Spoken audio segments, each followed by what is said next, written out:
Hello and welcome to our channel. आज की class में हम देखेंगे some more objectives, some more MCQs based on hardware and software systems. ठीक है। सो हमारा नेक्स्ट क्वेश्चन है, programming language Java was developed by. Java programming language किसने डेवलप की है? इसमें आएगा James Gosling and his team at Sun micro system. ठीक है। जावा प्रोग्रामिंग लैंग्वेज का पहला नाम ओक भी था। ठीक है। तो इसमें से आपको ऑप्शंस मिलेंगे। James Gosling option number A है, तो ये इसका आ जाएगा। इसमें आप देखोगे एक और ऑप्शन जो डेनिस रिची है, इन्होंने सी लैंग्वेज डेवलप की है। ठीक है। इसी तरह आपके पास है जॉनी स्टॉरस्ट्रप, इन्होंने C plus plus language develop की है। ठीक है। और इसके बाद है Guido van Rossum, this famous man developed Python programming language. ठीक है। तो ये आपके बाकी लैंग्वेज का आ गया। ठीक है। इसके बाद है हमारा नेक्स्ट क्वेश्चन।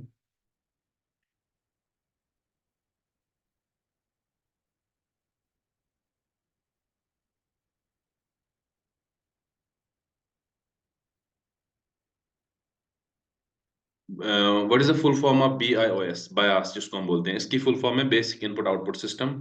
जो बायास हमारे पास एक फर्मवेयर होता है जो हार्डवेयर इनिशियलाइजेशन करता है। जब हम बूटिंग प्रोसेस करते हैं, ठीक है, बूटिंग प्रोसेस जब हम करते हैं तो ये ऑपरेटिंग सिस्टम को रन टाइम सर्विसेज प्रोवाइड करता है। तो ठीक है, पहले बायास से ही हमें ऑपरेटिंग सिस्टम की जो रन टाइम फंक्शनैलिटीज है या रन टाइम सर्विसेज है, वो ऑपरेटिंग सिस्टम कहाँ से लोड करता है? बेसिक इनपुट आउटपुट सिस्टम से। ठीक है। आपने वो एनालाइज किया भी होगा कभी कभार। आप जब सिस्टम ऑन करते हो तो उसको बायस पासवर्ड होता है, तो वो फिर एक्सेस ही नहीं होता है, उसको आप फॉरगेट पासवर्ड भी नहीं कर सकते या कोई और फंक्शन भी नहीं कर सकते हैं। ठीक है। उसके लिए आपको एक सिस्टम में एक सीमॉस स्टोरेज होती है, सीमॉस, वो आपको निकालनी पड़ती है, तो उसके बाद वो पासवर्ड आप रिसेट कर पाते हैं। ठीक है।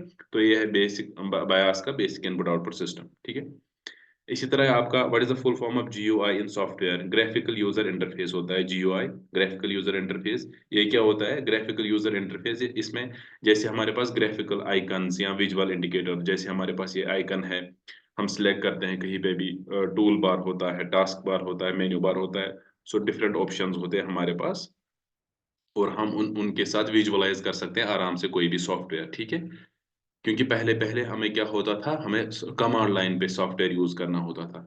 जैसे आपके विंडोज में है ना सिर्फ कमांड लाइन, इस तरह जो बाकी ऑपरेटिंग सिस्टम्स थे पहले पहले, जो यूनिक्स बेस्ड सिस्टम्स थे, उनमें सिर्फ हम कमांड लाइन के थ्रू इंटरेक्ट कर पाते थे। तो अगर आपको कोई भी मामूली फंक्शन होती थी ना करनी, तो उसके लिए आपको बहुत सारी कमांड्स लिखनी पड़ती थी। ठीक है। और उन कमांड्स को याद करना बहुत डिफिकल्ट होता था नॉर्मल बंदे के लिए। ठीक है। तो नेक्स्ट क्वेश्चन है, which of the following is not a system software? कौन इनमें सिस्टम सॉफ्टवेयर नहीं है? माइक्रोसॉफ्ट वर्ड एप्लीकेशन सॉफ्टवेयर है, तो ये सिस्टम सॉफ्टवेयर नहीं है, इसका ऑप्शन ए आ जाएगा। इसमें है लिनक्स कर्नल, ये भी एक सिस्टम सॉफ्टवेयर है। विंडोज ऑपरेटिंग सिस्टम भी एक और ये ना सिस्टम सॉफ्टवेयर है। और डिवाइस ड्राइवर्स भी आते हैं, ये सिस्टम सॉफ्टवेयर में आते हैं। ठीक है। ओके, ये यूटिलिटी में आते हैं उसमें। ठीक है। इसी तरह the basic unit of information in a computer is. ठीक है। बेसिक यूनिट ऑफ इंफॉर्मेशन क्या है हमारे कंप्यूटर्स में? ठीक है। बेसिक यूनिट है हमारे पास जो बाइट है। बाइट इज कॉम्बिनेशन ऑफ, इसको हम बोलते हैं 8 बिट्स का एक बाइट बनता है। Nibble is combination of 4 bits. ठीक है। तो word is also combination of bits, it is also combination of bits. तो वर्ड में हम क्या कहते हैं, वर्ड कितना होता है, कितने बिट्स का होता है, ये डिपेंड नहीं करता है कितने बिट्स का होता है, ये डिपेंड करता है कंप्यूटर के आर्किटेक्चर पे। ठीक है। कुछ जैसे इंटेल के PC थे, कुछ वो 16 बिट्स का उनमें वर्ड साइज होता था। ठीक है। कुछ IBM मशीन्स हैं, उनका 32, IBM वाले कंप्यूटर्स है उनमें 32 बिट का वर्ड साइज होता है। तो it depends upon the architecture, which architecture you are using, तो this word size can differ.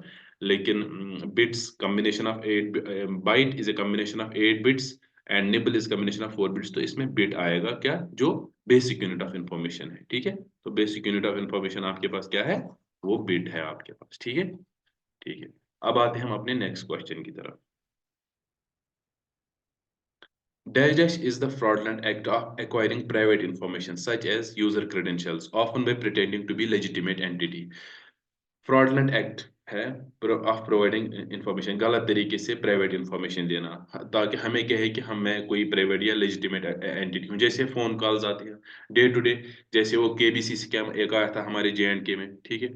वो कौन बनेगा करोड़पति, आपको इतना डालना है अकाउंट में, तो ये सारा आता है फिशिंग में, ठीक है। Tricking individuals into providing personal information typically through deceptive email, जैसे आपको बोलते हैं कभी कभार फोन आता है कि आपका नंबर सिलेक्ट हो गया है, या आपको कभी कभार पार्सल भी आता है थ्रू पोस्ट, उसमें आपको बाकायदा एक कार्ड मिलता है, तो कार्ड में लिखा होता है कि आपका नंबर सिलेक्ट हो गया है तो आपको इतना पैसे मिलेंगे, ये सारा जोल होता है, ठीक है, कुछ नहीं होता है ये, ठीक है, इसको हम फिशिंग बोलते हैं। तो फिशिंग में कुछ टाइप्स है हमारे पास। स्पैम क्या होता है बेसिकली? स्पैम मतलब कि जो आपके पास अनवांटेड ईमेल्स आते हैं, अनवांटेड मैसेजेस आते हैं, जो आप नहीं चाहते हो कि आ जाए, ठीक है, उसको हम स्पैम बोलते हैं, ठीक है। एग्जाम्पल है random emails trying to sell you something, आपको बोलेंगे कि ये खरीदो, ये खरीदो, ये खरीदो, वो खरीदो, ठीक है, ये इसको हम स्पैम बोलते हैं, ठीक है। स्पैम डेंजरस हो सकता है, इसके लिए इसको हमें वो डीएनडी, डू नॉट डिस्टर्ब, इसके लिए हमें रेस्पॉन्स नहीं देना होता है, ठीक है। Once you respond to it, it can be harmful sometimes, ठीक है, इट कैन ट्रिक यू। तो फिशिंग क्या होता है? Fake email that looks like it is a form of trusted company, ठीक है, ये फिशिंग है। फीमेल फेक ईमेल आता है आपको, आपको लगता है कि ये एक ट्रस्टेड कंपनी से है, ठीक है। इसका पर्पस क्या होता है? To trick you, giving away the sensitive information, ये आपसे इन्फॉर्मेशन मांगता है, आपके बैंक अकाउंट्स मांगते हैं, आपके एटीएम का पिन मांगता है, ठीक है। तो एग्जाम्पल यही है, आपको बोलेगा बैंक से आए हैं तो आपको आपका अकाउंट वेरीफाई करना है, ये फिशिंग की एक एग्जाम्पल है, ठीक है। इसमें एक और टाइप आता है spear phishing. Spear phishing is more targeted version, इसमें ज्यादा, इसमें क्रिमिनल्स आपके लिए क्रिमिनल्स आपके अगेंस्ट काम करते हैं, ठीक है। क्रिमिनल्स क्या कहते हैं, उनके पास ज्यादा इंफॉर्मेशन होती है, ये थोड़ा पहले ना वो पैसिवली आपके ईमेल देखेंगे, आपका आधार लेंगे, कोई आपका आधार नंबर देखेंगे, या आपका बैंक अकाउंट की क्रेडेंशियल्स देंगे, या आपका हाउस नंबर, या बाकी सारी डिटेल्स इनके पास ना ये पूरा मेंशन करेंगे, ताकि आपको लगे कि नहीं, ये तो सच बोल रहे हैं, ये है, ये मतलब these are the individuals that are from some reputed organisation. लेकिन ये इसको बोलते हैं हम स्पीयर फिशिंग, ये मोर टारगेटेड वर्जन होता है, इनमें टारगेटेड इंडिविजुअल्स होते हैं, ठीक है। इसमें आपको टारगेट किया जाता है, पर्टिकुलराइज किया जाता है आपको, ठीक है। इसी तरह है हमारा एक और स्पूफिंग। स्पूफिंग में क्या होता है? स्पूफिंग में हम क्या काम करते हैं? स्पूफिंग में हमें लगता है कि प्रिटेंड करते हैं कोई, मतलब इसमें एक बंदा प्रिटेंड करता है, a pretends like he is some C, where C is some, कोई ऑथेंटिक बंदा है, तो आपका कोई भी स्पैमर जो होगा वो प्रिटेंड करेगा कि वो एक ऑथेंटिक बंदा है, ये आपको बोलेगा आपका बॉस है या आपका टीचर है, तो आपसे फेवर मांगेगा या आपसे कोई इंफॉर्मेशन मांगेगा, ठीक है, इसको हम स्पूफिंग बोलते हैं, ठीक है। कोई प्रिटेंड करता है कि कोई और है जो ऑथेंटिक है, जिसको आप जानते हो, ठीक है। इसी तरह है फार्मिंग। फार्मिंग है, फार्मिंग इज लाइक एग्जांपल है, इसमें एक फेक वेबसाइट जो लगे कि नहीं ये रियल वाली वेबसाइट है, ठीक है। इसमें बैंकिंग वेबसाइट, जैसे आपको बोलेगा अपना user name and password enter करो, once you enter your user name and password, then they enter that user name and password on the actual website of that bank and you get attacked, ठीक है। ये farming है, ठीक है। इसी तरह हमारा नेक्स्ट क्वेश्चन है, ये था हमारा फिशिंग के बारे में। इसके बाद है हमारा नेक्स्ट क्वेश्चन, जो the following are input devices. Input device इनमें कौन कौन है? जैसे keyboard and monitor, keyboard and sorry monitor is an output device, keyboard and mouse are input devices, ठीक है।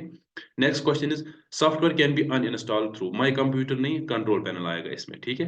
Control panel. टास्क मैनेजर में हम चेक करते हैं कौन कौन सी प्रोसेस अभी एक्टिवेट है या नहीं है, ठीक है। फाइल एक्सप्लोर भी जैसे हम लाइब्रेरी में जाते हैं, लेकिन इसमें आएगा कंट्रोल पैनल। कंट्रोल पैनल में आप जाओगे प्रोग्राम्स एंड फीचर्स में, तो वहां से आप किसी भी प्रोग्राम को अनइंस्टॉल कर पाओगे, ठीक है। Which component is responsible for processing all instructions in a computer? कौन सा कंपोनेंट रेस्पॉन्सिबल है तमाम इंस्ट्रक्शंस का जो एक कंप्यूटर में होती है? हार्ड डिस्क नहीं है, हार्ड डिस्क स्टोरेज के लिए यूज होती है। सीपीयू, हाँ सीपीयू है, ठीक है। रैम नहीं है, रैम होती है हमारी रैंडम एक्सेस मेमोरी, ठीक है। बायस होता है बेसिक इनपुट आउटपुट सिस्टम, ठीक है। तो इसमें आ जाएगा आपका सीपीयू, ठीक है। Which of the following is not an example of application software? Application software कौन नहीं है? फोटोशॉप एप्लीकेशन सॉफ्टवेयर है, एमएस वर्ड एप्लीकेशन सॉफ्टवेयर है, इंटरनेट एक्सप्लोरर एप्लीकेशन सॉफ्टवेयर है, तो इसमें आ जाएगा Windows operating system, okay. Which of the following is an application software? इनमें से एप्लीकेशन सॉफ्टवेयर कौन है? एप्लीकेशन सॉफ्टवेयर इनमें कौन है? शाबाश, एप्लीकेशन सॉफ्टवेयर इसमें है माइक्रोसॉफ्ट वर्ड, ठीक है। बाकी सारे MS sorry MS word is an ये ना application software. Windows operating system क्या है? System software. बायस है बेसिक इनपुट आउटपुट सिस्टम, ये तो आपने देखा अभी, फर्मवेयर है। लिनक्स कर्नल, ठीक है, इट्स एन सिस्टम सॉफ्टवेयर, ठीक है। तो ये सारे नहीं है, ठीक है। इसी तरह है आपका next question is which of the following is an example of volatile memory? Volatile memory कौन है इनमें? ठीक है, वोलेटाइल मेमोरी कौन है इनमें?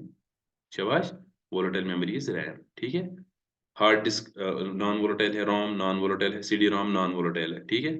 इनमें कुछ सेकेंडरी स्टोरेज भी है लेकिन नॉन वोलेटाइल है, लेकिन रैम आपकी जो है वो वोलेटाइल मेमोरी है। शाबाश। इसके बाद next question, region of computer memory where frequent access data is stored for quick retrieval is called cache memory, हम इसको बोलते हैं, ठीक है। कैश मेमोरी के लिए हम जो क्विक रिट्रीवल होता है डेटा वो हम कैश मेमोरी में रखते हैं, ठीक है। नेक्स्ट वीडियो में हम इंशाल्लाह देखेंगे जो मेमोरी हायरार्की होगी या डिफरेंट टाइप्स ऑफ मेमोरी होगी, हम वहां देखेंगे कि कैश की इंपॉर्टेंस क्या है और कैश हम क्यों यूज करते हैं। फिलहाल के लिए आप याद रखिए कि जो रीजन होता है कंप्यूटर में जहाँ पे फ्रीक्वेंटली हम एक्सेस करते हैं डेटा को, ताकि जो जो हमें ज़्यादा ज़रूरत पड़ती है क्विक रिट्रीवल के लिए, उसको हम बोलते हैं कैश मेमोरी, ठीक है। में इसमें लोकेलिटी ऑफ रेफरेंस यूज़ होता है। ज जैसे कि फॉर एग्ज़ाम्पल अगर मैं किसी डेटा पॉइंट को रेफ़र कर रहा हूँ, मुझे बार-बार उस डेटा पॉइंट की ज़रूरत पड़ेगी या मुझे उसके लोकेलिटी में जो डेटा पॉइंट्स हैं, उनकी ज़रूरत पड़ेगी। तो इसको हम इसीलिए कैश मेमोरी बोलते हैं, ताकि इसमें लोकेलिटी यूज़ होती है, तो इसलिए कैश मेमोरी ज़्यादा यूज़ होती है, ठीक है, क्विक रिट्रीवल के लिए। एडाइडस is a software program that travels across a network, ये तो हमने देख लिया। वर्म, ठीक है, वर्म सेल्फ रेप्लिकेटिंग मालवेयर है that spreads across network without needing to attach to program file. इनको ज़रूरत नहीं होती है किसी प्रोग्राम फाइल के साथ अटैच होने के लिए, अटैच होने में, ठीक है। ये उसके बगैर भी काम करते हैं अपना। इन डीएएसडी, डीएएसडी क्या होता है? Direct access storage device. ये डायरेक्ट एक्सेस स्टोरेज डिवाइस होता है, एक मैकेनिज्म है, एक्सेस मैकेनिज्म है, ठीक है। इट्स एन एक्सेस मैकेनिज्म, ठीक है। इसमें क्या आएगा? ए स्टैंड्स फॉर एक्सेस, ठीक है, ए स्टैंड्स फॉर एक्सेस। ये डीएएसडी क्या होता है? डायरेक्ट एक्सेस स्टोरेज मैकेनिज्म क्या होता है? हमारे पास होते हैं दो टाइप्स ऑफ मेमोरी, जैसे होती है हमारे पास secondary storage and primary memory. Secondary storage होती है हमारे पास नॉन वोलेटाइल मेमोरी और प्राइमरी मेमोरी होती है हमारे पास वोलेटाइल मेमोरी।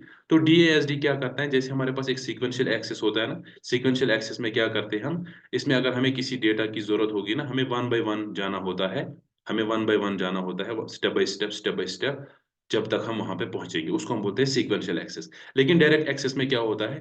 डायरेक्टली हम उस डेटा पॉइंट पे जाएँगे, जो डेटा पॉइंट हमें ज़रूरत होगा, ठीक है? स्पेसिफिक लोकेशन पे जाएँगे, उस स्पेसिफिक लोकेशन पे हम डायरेक्टली जाएँगे, जो हमें ज़रूरत होगा। तो ये फास्ट एक्सेस होता है, ठीक है? इसमें वर्सटैलिटी होती है, ठीक है? और इसमें हिस्टोरिक यूज़ होता है, एसएसडीज़ में यूज़ होता है, हार्ड ड्राइव्स में यूज़ होता है और रेड सिस्टम्स में यूज़ होता है, ठीक है? तो आज के लिए बस इतना ही। हम नेक्स्ट वीडियोज़ में देखेंगे इंशाल्लाह टाइप्स ऑफ मेमोरी और मेमोरी हायरार्की हम देखेंगे, ठीक है? और क्यों यूज़ होती है मेमोरी हायरार्की, ठीक है? Thank you.